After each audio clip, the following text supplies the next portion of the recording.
All right, so what happens when you sneeze? It's a great question.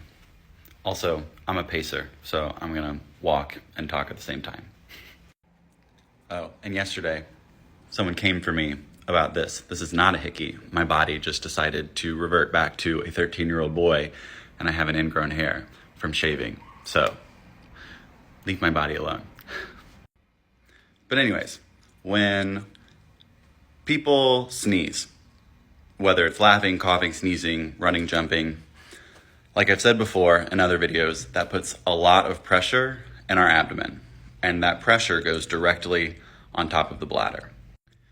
And if the pelvic floor muscles don't respond like a hammock or a sling or a trampoline to absorb that pressure, that's when all of the pressure gets put on the urethral sphincters to maintain that closure.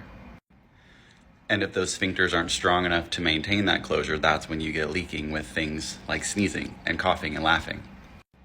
And so that's why in pelvic therapy, we teach the knack, which I talked about in my last video, or one of my previous videos, doing a pelvic brace or a lock, doing a quick contraction to lock the pelvic floor whenever you're about to sneeze.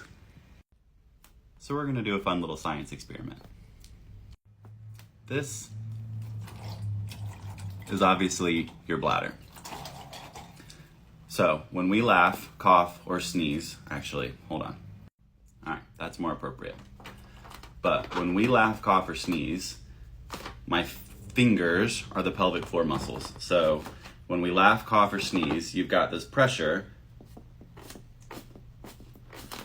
And if our pelvic floor muscles aren't contracting and doing that brace like I talked about, that's when you get this leaking. However, if you can watch my fingers, if you're doing this contraction with any sort of laughing, coughing, or sneezing, you're not going to get that same amount of leakage. Now, obviously, this is a very simplified example, but it kind of puts into perspective that imagery and kind of what I'm talking about.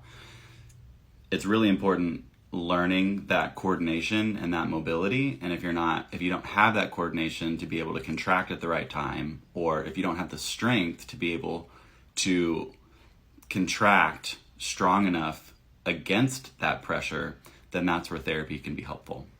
So I hope this makes sense. And if it doesn't, or if you are still having problems, I highly recommend you go see a therapist.